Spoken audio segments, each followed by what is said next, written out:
Welcome back. This is Defender Fabrication. My name's Scott, and this is Shop Update version 4.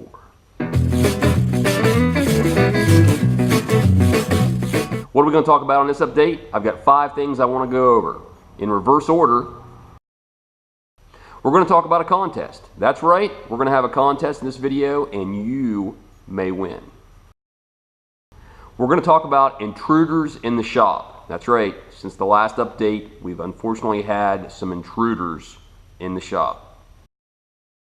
We're going to talk about scrap. I've got a lot of trash on this property, a lot of which is metal that can be turned into cash. And that's what the contest is going to be all about. I'm going to show you pictures of a truckload of scrap that I've collected off this property, and you're going to guess not only the weight, but the value, and there'll be 2 separate prizes. We're going to talk about some purchases I made at a local auction where a machine shop went out of business. We're going to talk about what we got accomplished with respect to getting the office finished. In fact, let's just go ahead and go up and take a look right now. Let's start right here. We got the HVAC unit hung outside, and we'll take a look at that in just a minute. But we made a template for the inside part of the heat pump, the mini split, whatever you want to call it. And that's going to hang somewhere in this neighborhood, a little lower actually, for where those lines come through. And what we've got left to do is we've got to pull a control cable, and it's back there now. We've got to get this control cable through this insulation. But what we also have to do is we have to put some bracing on this wall, and that bracing will support the HVAC unit. So we're going to put a 2x4 here and a 2x4 here, and there'll be a bracket that will sit here. This unit will hang on. This control cable will come through here and come in this side and tie in. These are your freon lines, your high pressure and low pressure, and they will come in and get manipulated and curved around. There's a little bit too much stuck out now, but what we also have to do is put in a drain hose, and that'll come off of this side. Now the unit, and we'll get more into this next week after we get everything, or sometime in the future once the drywall is done, we get this unit hung, I'll show you. But the drain actually on this unit comes off of this side, but they've got a hose that goes on the underside and is supposed to come out this direction. And it actually has a drain on both sides, but this side is plugged. So what we're going to do is we're going to take the plug out, put the plug over here, we'll run a drain hose here and go down. And I'm not certain yet whether we'll go out the bottom of the wall or we'll go over. The unit on the outside is actually hung over there. We may go over there and put both drains, because since it's a heat pump, the outside unit can also have condensate. So we may have go over and out and tie both of those drains together, but we'll see. Let me move you around here, let you see. We've got the plumbing completed for, let's go ahead in. Let's just go ahead and finish talking about the outside unit. The outside unit is hung right here, and off of this side the 2 freon lines come in, and I've got them run between the insulation and the outside siding, between the purlins. And you'll see off to the left of where those freon lines come in the building is where the control wire and the power wire go out to the outside unit. Let's get a little closer here. You can see right there where the 2 use seal tight for the control cable and the power connection.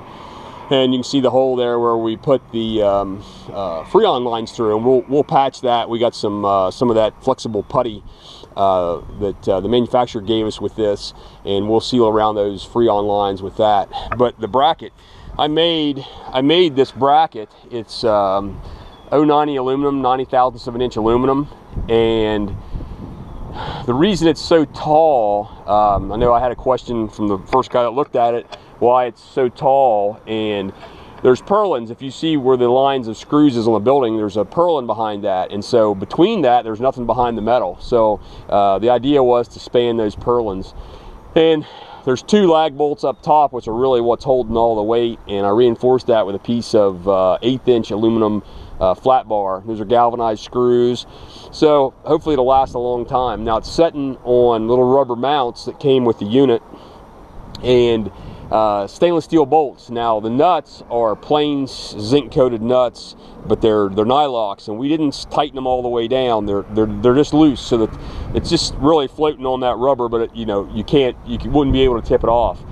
And I will tell you that I did make a mistake when I made it and got it mounted, and realized that there's a drain on the bottom of the unit, and I had to come back and punch a hole in that and then cut that back section out.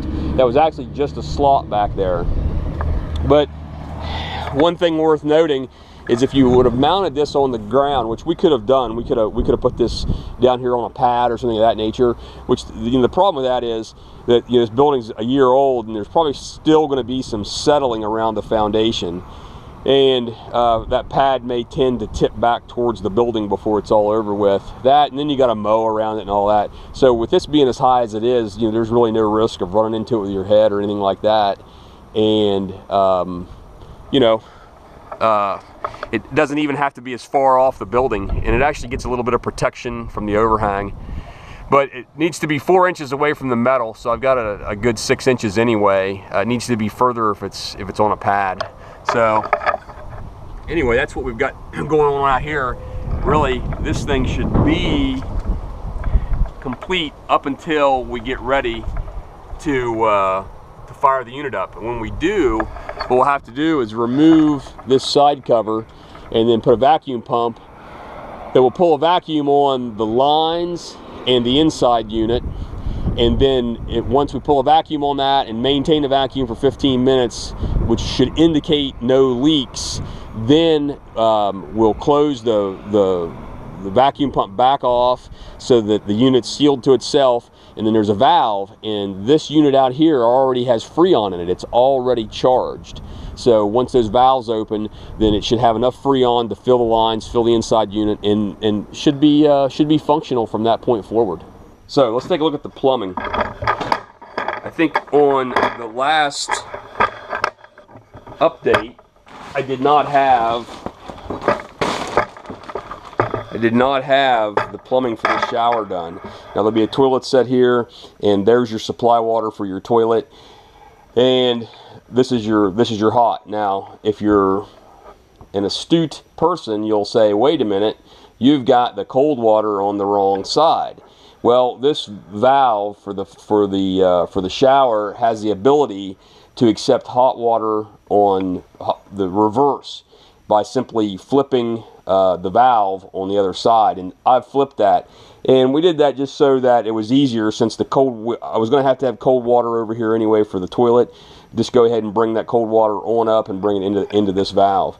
So I don't know if I talked the last time or not, but every time we clamp or pass this copper line through a wall or a bottom plate, rather than just cut a hole the size of the pipe, what I've done is I've went to I believe it's 1.5 inches and put a piece of pipe insulation, so where it passes through, it's in pipe insulation. So if that pipe moves a little bit, it's not rubbing up against a piece of wood or a copper clamp. It's rubbing up against that foam, so should reduce the noise. Now all this has been tested. I put a quick connect and brought my little pancake air compressor that we use at the racetrack.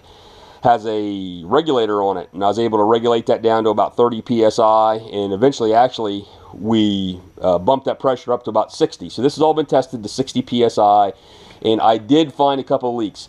Did not find any in the sweated joints, although I did have to unsweat 2 joints to get them to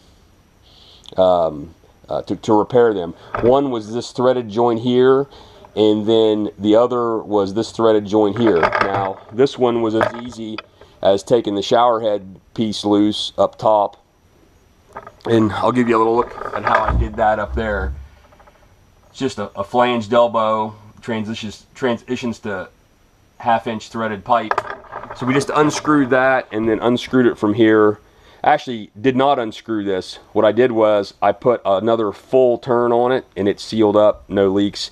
And on this one, I simply unsweated this joint here, shoved this pipe over, and then tightened this as tight as I thought I needed to fix the leak. This leak was very slight.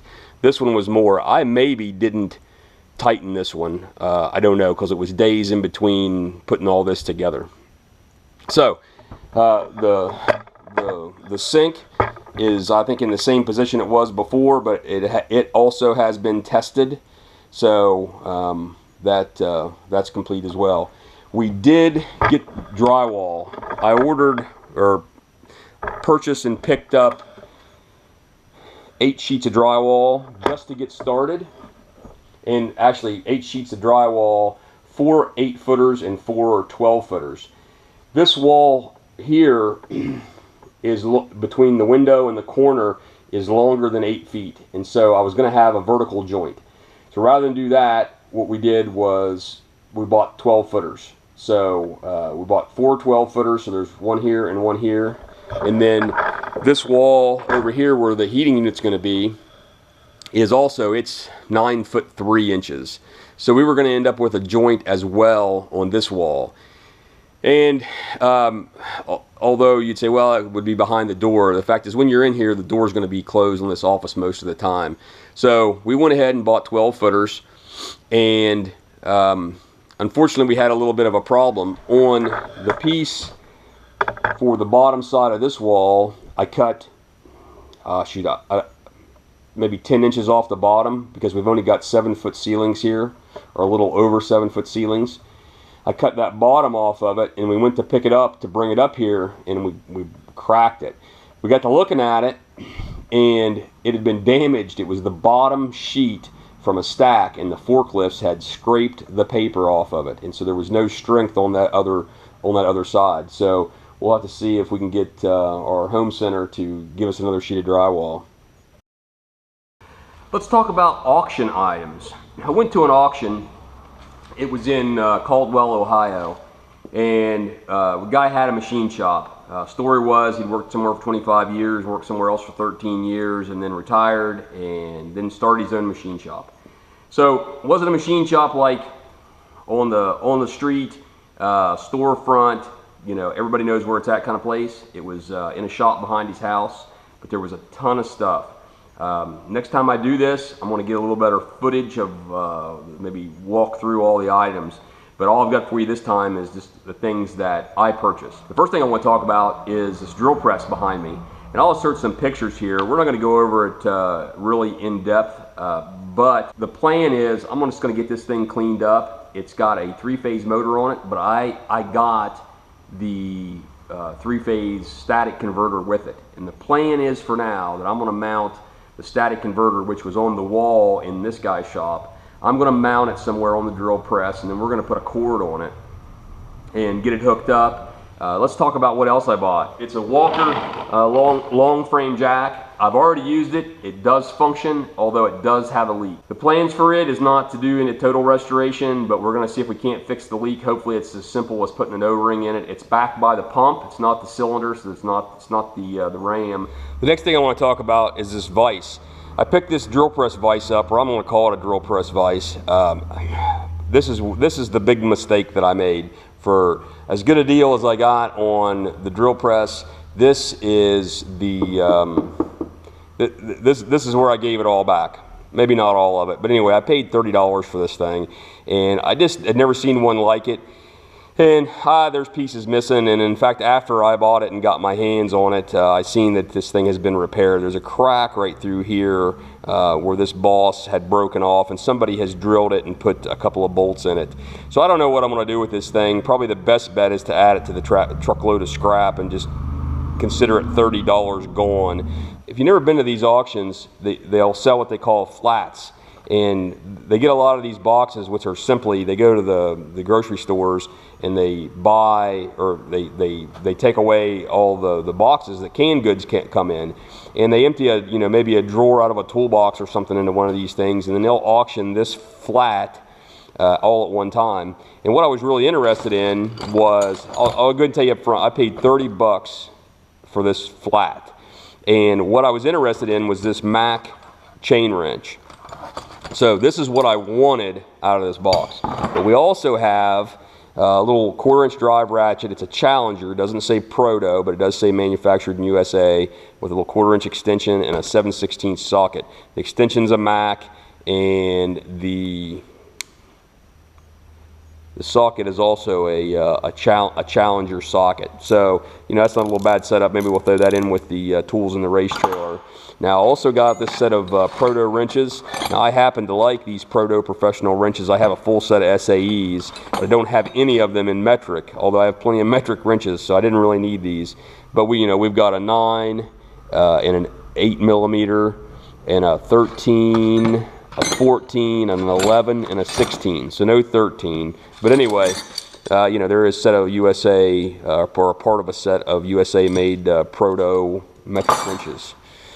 Also, a little set of Mac FG-15 feeler gauges. Goes from 11 thousandths all the way to 35 thousandths. So that'll be handy as well.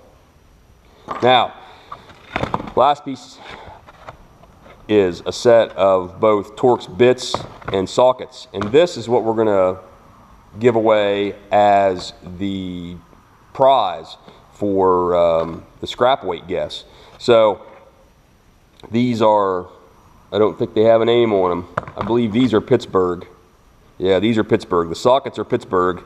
One of them's got some grinding on it. Somebody had to get something, get some clearance. But anyway, that's it for the auction items.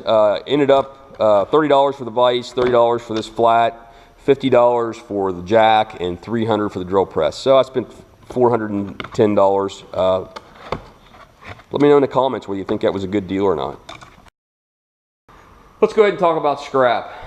This piece of property had a residence on it for years. This property was a part of a bigger farm that was split up in the early 1950s, and the people I bought it from were the family of the original buyer. I bought it from the daughter of the guy who bought the property and built the house and the old garage. In fact, the story goes that they lived in the 2-stall garage that I've still got on the property, that they lived in that until they got the house built. Well, anyway, and I don't know whether this stuff that's on this property is left over from when it was a farm or not, or how it all came to be. But nonetheless, I've got a lot of stuff that I've got to get rid of. So I'm going to show you some before and after pictures, and I'm going to go ahead and walk out that direction while you look at the pictures and just show you some of what I'm getting into as far as trying to get this place cleaned up.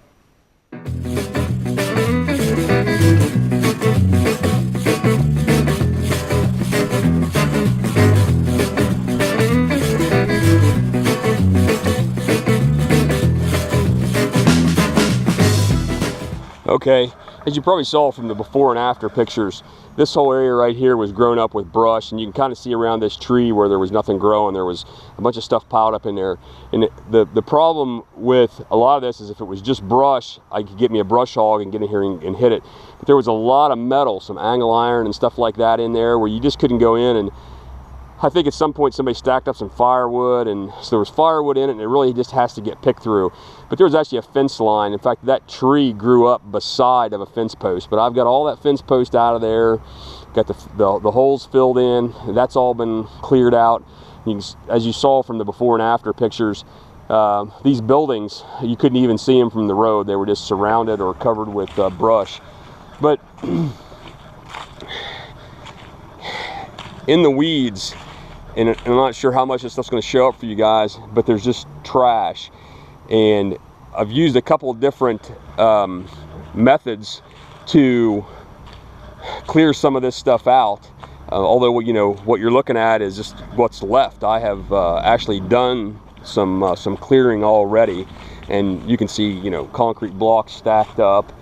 And I'm sure none of this brush was here when this stuff was stacked up, but old 55-gallon drum, and here's a Gravely machine and a lawnmower and some old plastic water pipe, and there's a sink back there, and I've got these buildings, and I cut down a lot. I try to keep the trees that I thought I might want to keep later on, but you can see over here, there's a bunch of expanded metal and pipe and some kind of a tank.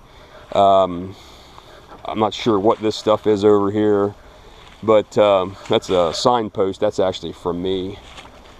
But one of the things I'm going to do here today to get that truck a little more scrap on it is we're going to try to pull all the metal out of the end of this building here. You know, I'm sure this was built for keeping some kind of animals. I don't know what they had, but we're going to try to get that cleared out so that stuff's gone. I'm not going to take you in that building right now, but that building was clear full of crap. There was actually an old snowmobile in there that I managed to sell for 250 bucks. But back here, this area, you know, this was all brush through here, and the logs and fence posts and just all kind of crap. Now there's still some wire in there I need to get dug out. I piled it up as good as I could and burn it, and then spread the dirt back out and to see what was left in it. But there was an old Buick sitting here, like a 63, 64, and I want to insert some pictures here of that car. I think the pictures are from it sitting right here. And I'll shoot over on this side. This is my stuff. This is metal and stuff left over from building the building that I moved back here. But the thing is, you don't know what is back here. You can see some hints of some stuff, so you can't just take off like with a brush hog and go through that and try to clear that stuff out. You got to kind of pick through it. And you know, here you can see some stuff that we dug out. That bicycle was underneath of this log splitter, and that log splitter was actually back up in there, and a tree had fallen over, and this stuff was all hidden. I didn't, you know, in the springtime, or when I bought this property in the middle of summer, you couldn't see any of this stuff. Down there, if you haven't seen it, is the old Pontiac. It's a 33 Pontiac sitting down there behind that rack, and there's a video on that if you want to go watch that. Look back in my archives. But I've tried to chunk this out to try to clear it up. Where I felt safe going through with a mower or a brush hog, I've tried to cut chunks out and say, okay, let's clean this chunk up and that chunk up. And yesterday we came back here, or actually earlier this week, some yesterday and some before that. And this area through here, there was an old tank, and you'll see that it's already in the back of the truck, but it had all kinds of metal stuff. There's an old bed frame when they were metal and stuff, and I can see there's still some metal pieces in there I got to get dug out.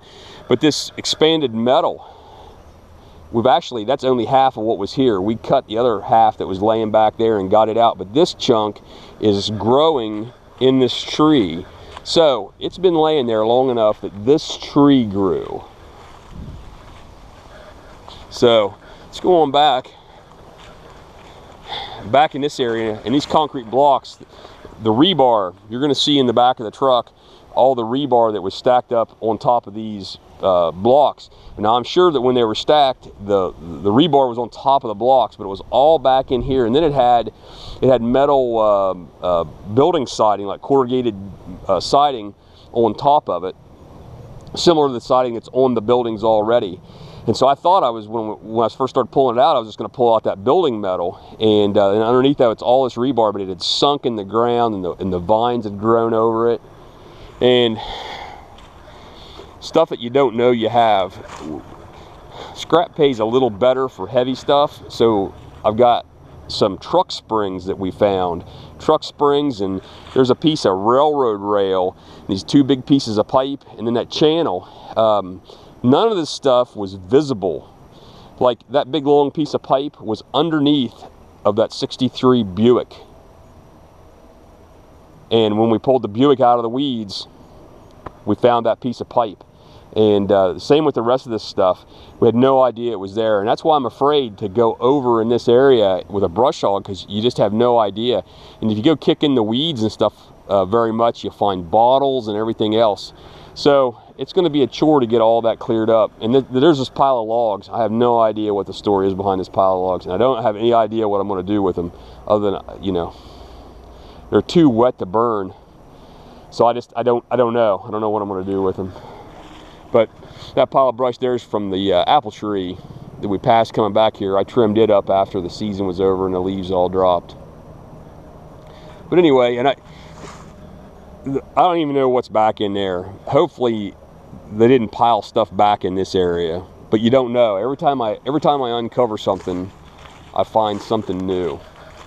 So that's the current scrap efforts and cleanup efforts for now. Let's talk about intruders now. You know, this is something, this surprised me more than anything. You know, this is, I thought I was moving this shop into a better location, and the brazenness in which these intruders,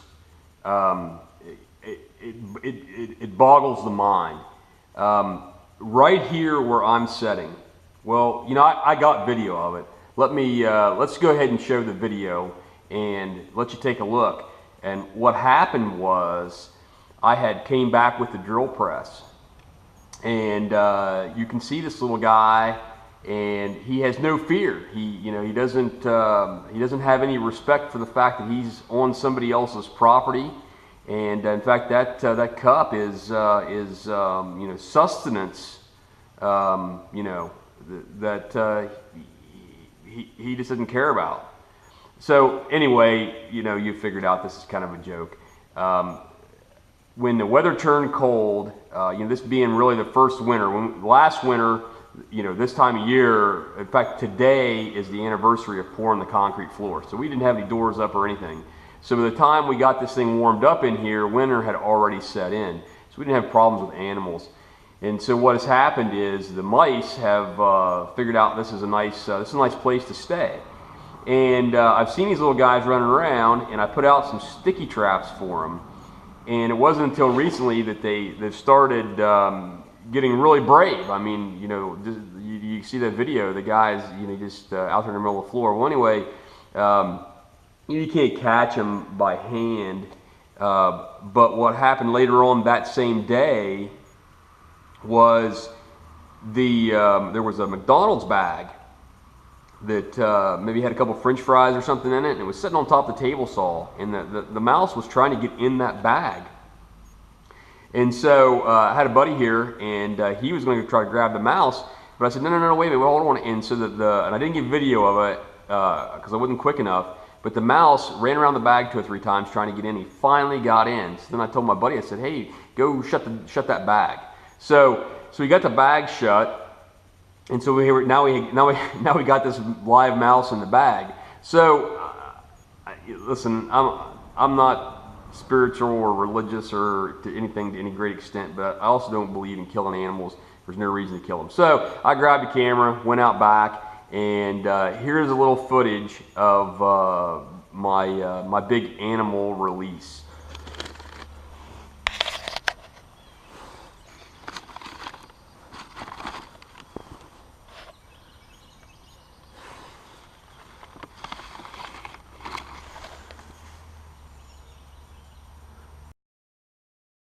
Okay, so here's the deal with the scrap contest. You're gonna have 2 guesses, and the first will be the actual weight of the scrap that's in my truck, and I'm gonna give you a good shot of it here in a minute. And the second will be what the value is of that scrap. Now, whoever comes closest, the 2 winners, whoever comes closest will get the choice of either the Torx bits or the Torx sockets.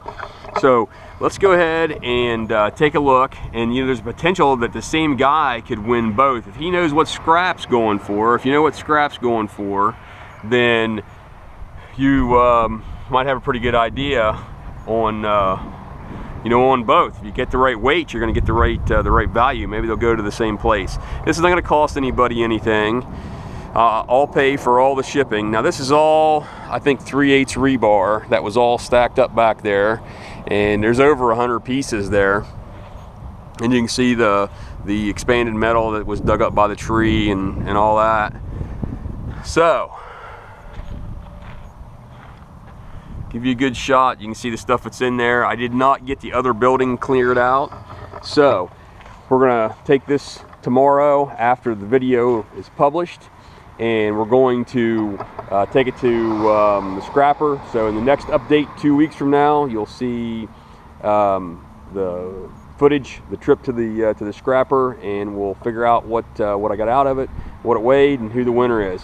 So listen, hey, I appreciate you guys watching, and appreciate the comments and all the thumbs up, and I'll see you on the next Shopped update. Thanks for watching.